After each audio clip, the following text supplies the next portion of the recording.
Break के बाद एक बार फिर से बहुत स्वागत है आप सभी का हमारे खास शो बजट स्पेशल शो में। और हम मेहमानों के साथ चर्चा कर रहे हैं कल पेश होने वाले सेंट्रल बजट को लेकर कि क्या कुछ उनकी उम्मीदें हैं।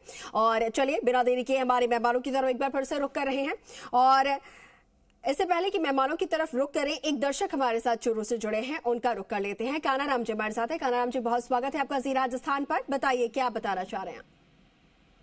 हाँ सर जी बताइए जी। अरे सर ये बजट में एक तो ग्रामीण क्षेत्रों का 10-10 साल पुराने कर्जे पड़े हैं, अवधि पार हो रहे हैं, जमीनी नीलामी हो रही है, वो पीएनबी नेशनल बैंक है, एसबीआई बैंक है, वो कर्जे माफी का कर दो। हाँ किसानों के कर्जों के लेकर आप बात कर रहे हैं ना। हाँ जी ठीक है ठीक है। एक देखिए दर्शक हमारे साथ जुड़े हैं, कृषक है और उनकी ये यहाँ पर उनकी तरफ से सुझाव आया है या फिर उनकी उम्मीद है कि किसानों के ऊपर जो ऋण है, यहाँ पर जो लोन है उन्हें माफ किया जाए, जो कर्ज है उनके ऊपर उन्हें माफ किया जाए। और अन्नदाताओं की ये जो पुकार है, ये अब उम्मीद है कि हमारी सरकार जो है वो सुनेंगी और बजट में उनका ख्याल रखा जाएगा। अशोक जी अपनी बात यहाँ पर आप पूरी कीजिएगा। एमएसएमई को लेकर आपने बात कही, एक और कोई पॉइंट आप रखने वाले थे। जी मैं 3 सुझाव देता हूं छोटे छोटे संक्षिप्त में जी। एक तो मुद्रा लोन की बात चल रही थी और साथ में जो मैंने कहा था जॉब बैंक के लिए जी, आप इन पे इम्प्लीमेंट करोगे, लेकिन इनका तरीका क्या है? देखो सिटी के जो शहरी क्षेत्र में जो बच्चे रहते हैं वो समझदार होते हैं और वो रहते हैं तो उनको चीजें मिलती भी हैं और वो चीजों को समझते भी। लेकिन ग्रामीण क्षेत्र में क्या चीजें पहुंच नहीं पाती हैं। तो सरकार क्या है अवसर तो प्रदान करती है, कह देती है कि हम रोजगार देंगे, ठीक है। हम ये चाह रहे हैं कि हर गांव में हर ढाणी में एक कैंप लगाया जाए, उनको बताया जाए कि मुद्रा लोन कैसे लिया जाएगा, किस तरह से इंप्लीमेंट होगा, क्या क्या आपको डॉक्यूमेंट चाहिए और कितने दिन में आपको मिलेगा, उससे जाएगा।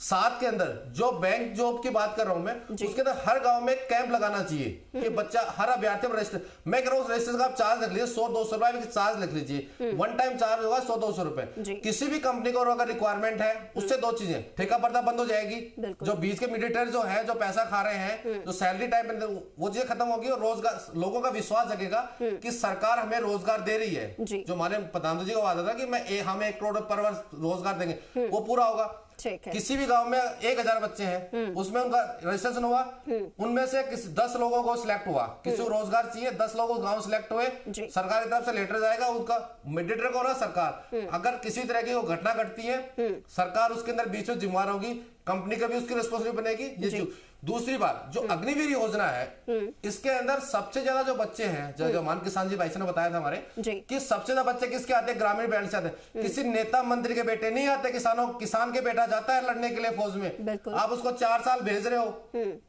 बच्चा जाता है 4 साल नौकरी करेगा, 4 साल बाद घर आ जाएगा, बोलते हैं 17 लाख दे देंगे। अब वो 4 साल 17 लाख में अपने जीवन यापन कर लेगा, रोजगार शुरू करेगा, नहीं कर पाता। 4 साल में जब वो जाएगा, वो 4 साल बाद में जाएगा, 17 लाख लेके आएगा, उसकी खुद की शादी होगी, घर खर्चे होंगे, वो 17 लाख तो वहीं पूरा कर देगा, वो रोजगार सर्जित कहां से करेगा? और दूसरी बात आप चाह रहे हो कि हम एक देश के अंदर युवा सेना चाह रहे हैं, जो हमारी आर्मी है वो यंग आर्मी के नाम से जानते हैं। पूरे विश्व के अंदर अगर सबसे मजबूत कोई आर्मी है वो इंडियन आर्मी है, कहीं भी लड़ा लो किसी भी, आप उसी को कमजोर कर रहे हैं ऐसी योजना लाके। तो इन योजनाओं को हटाना चाहिए, इसके अंदर को परमानेंट करना चाहिए। धीरे धीरे आप कटौती कर रहे हो, ठीक है, मैं कह रहा हूं आप 50 पद ले लो, 50 तो परमानेंट ले लो। मैं हमेशा इसके पक्ष में हूं कि आप 50 वीकेंड चलो, 50 लो। साथ में किसानों की, जब एक कॉलर ने भी बात की थी किसानों की लोन के लिए, अरे जब आप बड़े बड़े उद्योगपतियों के डिफॉल्टरों के लाखों करोड़ों लोन माफ कर देते हो, किसान बेचारे आत्महत्या कर रहे हैं, इनका लोन माफ करने में कहां जोर आ रहा है? बिल्कुल इस बात को लेकर कल भी चर्चा हुई थी कि जो हमारे अन्नदाता हैं, जब तक वो समृद्ध नहीं होंगे तब तक देश और राज्य समृद्ध नहीं हो सकता। तो अन्नदाताओं को समृद्ध करने की यहाँ पर जरूरत है। ठीक है अशोक जी आऊंगी आपके पास। एक कॉलर हमारे साथ जुड़े हैं, अशोक जी आऊंगी आपके पास। कॉलर हमारे साथ जुड़े हुए, उनका रुख कर लेते हैं। बहुत स्वागत है आपका, आप अपना नाम बताकर सवाल कर सकते हैं। मेरा नाम सुशील कुमार मैडम। जी सुशील जी स्वागत है आपका, बताइए। मैडम ये सिलेंडर के लिए 450 करें, 10% लोगों को दे नहीं रहे और 450 कर रहे हैं। दूसरा खाद्य सुरक्षा की कोई व्यवस्था नहीं है देने की इनकी। ठीक है, सिलेंडर योजना के लिए बोल रहे हैं तो आप देखिए सिलेंडर जो योजना है 450 वो उज्ज्वला योजना के तहत और बीपीएल जो है उन पात्र लाभार्थियों को योजना दी जा रही है, उसका लाभ दिया जा रहा है। तो आप ये पहले इंश्योर कर लीजिए कि आप उनमें आते हैं या नहीं आते हैं। और इसके साथ ही और जो महत्वपूर्ण यहाँ पर पॉइंट्स हैं वो रखे जा रहे हैं दर्शकों की तरफ से। सुशील जी आपका बहुत शुक्रिया हमारे साथ जुड़ने के लिए और अपने सुझाव रखने के लिए। हेमलता जी मैं आपका रुख करूंगी। आपकी तरफ से कहा गया कि जो युवतियां हैं, आज की जो महिलाएं हैं वो हायर स्टडीज की तरफ बढ़ रही हैं, काफी ज्यादा टैलेंटेड है, हर एक क्षेत्र में आगे बढ़ रही हैं, लेकिन महिला सुरक्षा एक बहुत बड़ा मुद्दा है।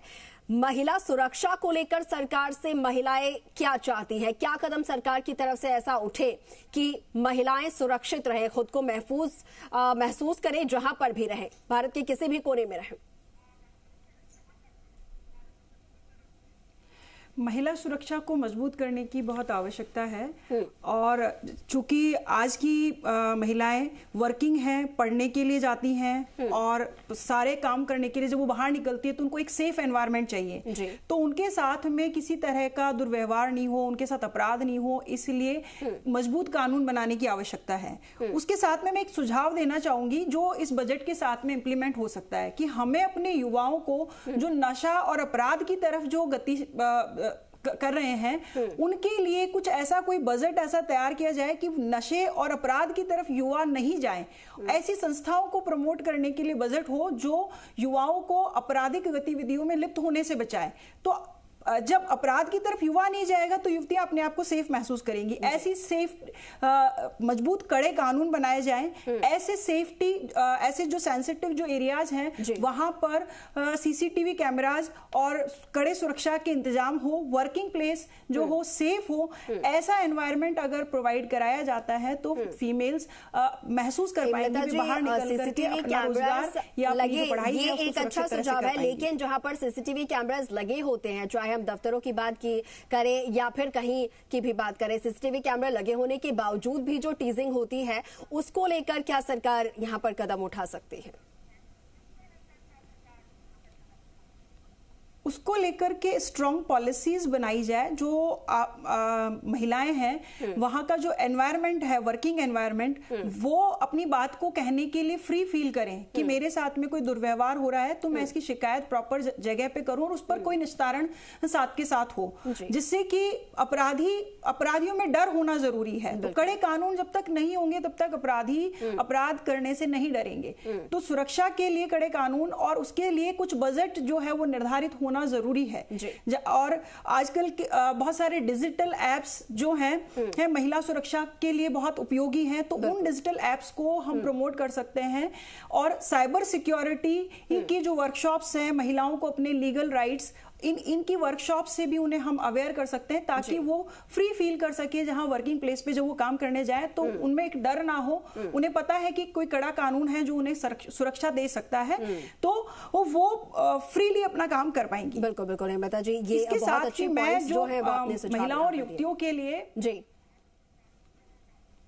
जी हेमलता जी बोलिए। इसके साथ ही मेरा एक छोटा सा सुझाव है कि फीमेल्स के लिए जो स्टार्टअप्स हैं, अभी जो रिसेंट में जो इंडस्ट्रीज है, अगर हम डिजिटल मार्केटिंग की बात करें, ऑनलाइन मार्केटिंग की बात करें, फिटनेस इंडस्ट्री की बात करें, फूड इंडस्ट्रीज की बात करें, मेडी टूरिज्म की बात करें, और इसके अलावा अगर हम बात करें तो एग्री टूरिज्म जो है, एग्री टूरिज्म या फिर टूरिज्म सेक्टर में महिलाएं बहुत अच्छा अपना योगदान दे सकती हैं। तो उनको प्रमोट करने के लिए ऐसी फ्लेक्सिबल लोन स्कीम्स हो, उनको ट्रेनिंग दी जाए। जैसे कि आज से कुछ समय पहले हमारे यहाँ से लोग ट्रीटमेंट के लिए विदेश जाया करते थे। आज ना यहाँ पर जो टूरिज्म है वो मेडी टूरिज्म के आधार पे भी देखा जा रहा है, क्योंकि यहाँ पर इलाज अच्छा, सस्ता और विश्वसनीय होता है। तो इसलिए बहुत से फॉरेन टूरिस्ट यहाँ इलाज के लिए भी आते हैं। तो ऐसे सेक्टर्स में, फिटनेस सेक्टर्स हो, फूड एंड न्यूट्रिशन सेक्टर हो, वहां पे महिलाएं बहुत अच्छा काम कर रही हैं। तो उनके बिजनेस को प्रमोट करने के लिए लोन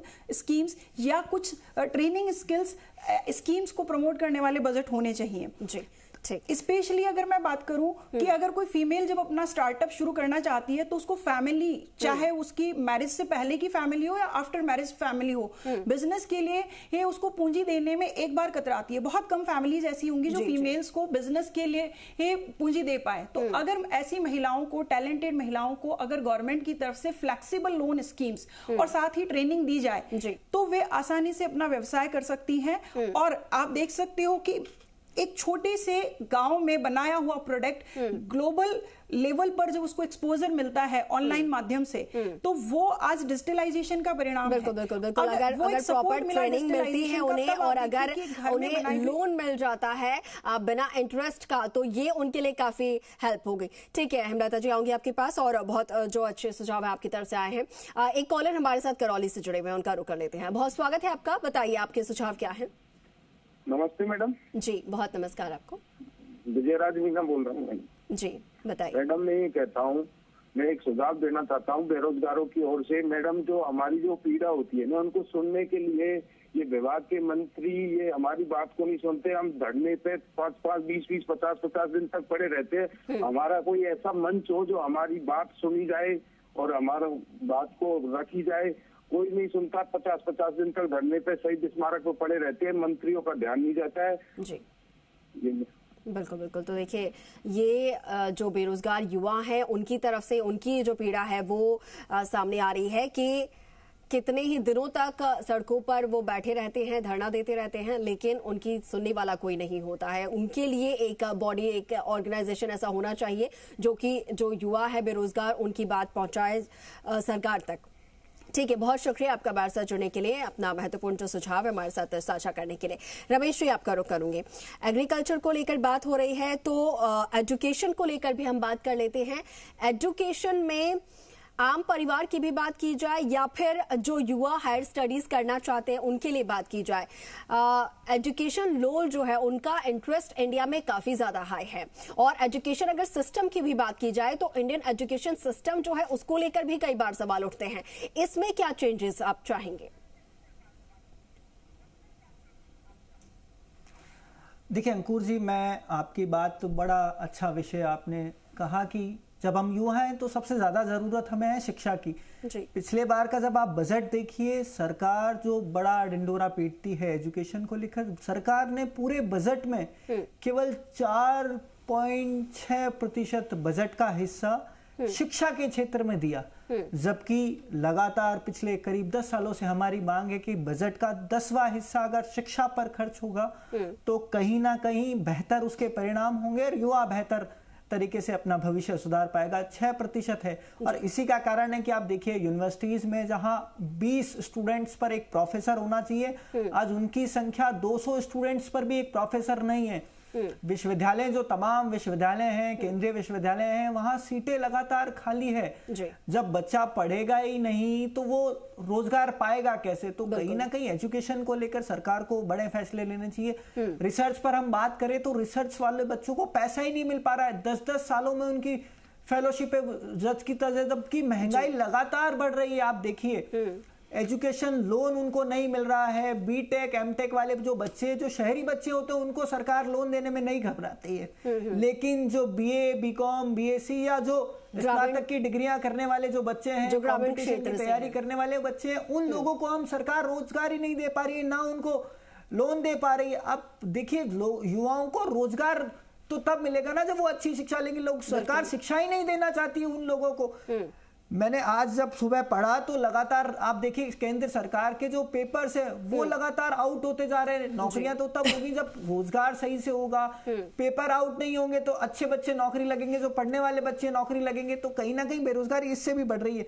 महंगाई का इंडेक्स लगातार बढ़ रहा है लेकिन फेलोशिप नहीं बढ़ रही है। जो उनको 10 साल पहले जो 35,000 40,000 मिल रहे थे फेलोशिप में, वो ही आज मिल रहे हैं उन लोगों को, जबकि महंगाई 10 सालों में कितनी बढ़ गई है। अब छात्रवृत्तियां देखिए, बच्चों को छात्रवृत्तियां नहीं मिल रही। केंद्र सरकार की जितनी भी छात्रवृत्तियां हैं, चाहे मौलाना अब्दुल कलाम आजाद हो, चाहे कालीबाई हो, चाहे समाज कल्याण की हो, तमाम जो स्कॉलरशिप्स है वो कहीं ना कहीं 1.5-2 साल से अटकी हुई पड़ी है। तो कहीं ना कहीं सरकार को शिक्षा पर ज्यादा ध्यान देना चाहिए। और जब देश की आबादी का 70% युवा हो तो युवाओं पर ज्यादा फोकस हम काम करें। दूसरी बात और मुख्य बात ये कि युवाओं की, और सरकार जब बात करेगी, जब सरकार उनके प्रतिनिधि मंडल को, उन युवाओं को या किसान को, गृहिणियों को बिठाए, बुलाए और बातचीत करे कि आने वाला बजट जो सरकार का आने वाला है उनको लेकर आपकी क्या मंशाएं हैं। बजट जो तैयार हो रहा है वो तो केवल कमरों में बैठकर तैयार हो रहा है, ग्राउंड पर जो लोगों को जरूरत है कहीं ना कहीं उन लोगों का तो पता ही नहीं है ना। तो सरकार को मैं तारीफ करूंगा कि पहले जब राजस्थान में कांग्रेस की सरकार थी तो कांग्रेस के मुख्यमंत्री लगातार बुलाते थे, चाहे वो सामाजिक प्रतिनिधियों को हो, चाहे वो महिला वर्ग को हो, चाहे वो शिक्षा के विद्यार्थियों को हो, चाहे किसान को हो, हर एक वर्ग के एक प्रतिनिधि मंडल से पहले सुझाव लेकर और फिर उसके बाद जो बजट है वो आना चाहिए। ये सुझाव रमेश जी का है। ठीक है रमेश जी, मैं आपका रुख करूंगी, आऊंगी आपके पास। बैठकर बातचीत करें कि भैया आपको क्या चाहिए, ताकि हम उन लोगों को उसमें बिल्कुल बातचीत करें, उनके सुझाव लें और फिर उसके बाद उनके लिए बजट जो है वो तैयार किया जाए। ठीक है रमेश जी, तो सरकार लौटूंगी आपके पास। हमारे साथ एक कॉलर बीकानेर से जुड़े हैं, मैं पहले उनका रुख कर लेती हूँ। बहुत स्वागत है आपका, आप अपना नाम बताकर आपका जो भी सुझाव है या सवाल है आप कर सकते हैं। नमस्कार मैडम। जी नमस्कार, मेरा नाम मोहन श्रीडूंगट बीकानेर से बोल रहा हूँ। जी बताइए। ये चारों वाले बैठे, ये इनको अगर एक साथ मिलके और ये सब बात राजस्थान के बारे में सब नेताओं से करे ना, NSUI, ABVP, ये अशोक जी बैठे हैं, हनुमान जी बैठे, अगर इनकी बात एक मिल जाए, बीजेपी कांग्रेस छोड़ के, तो राजस्थान का भला इस बजट में हो सकता है, अगले राजस्थान के बजट में भला हो सकता है इसका। मेरा यही सुझाव है। बिल्कुल, क्या किस तरीके से आप चाह रहे हैं कि क्या कुछ उम्मीदें राजस्थान की हो, राजस्थान के लिए हो? ठीक है, शायद फोन यहाँ पर कट गया है।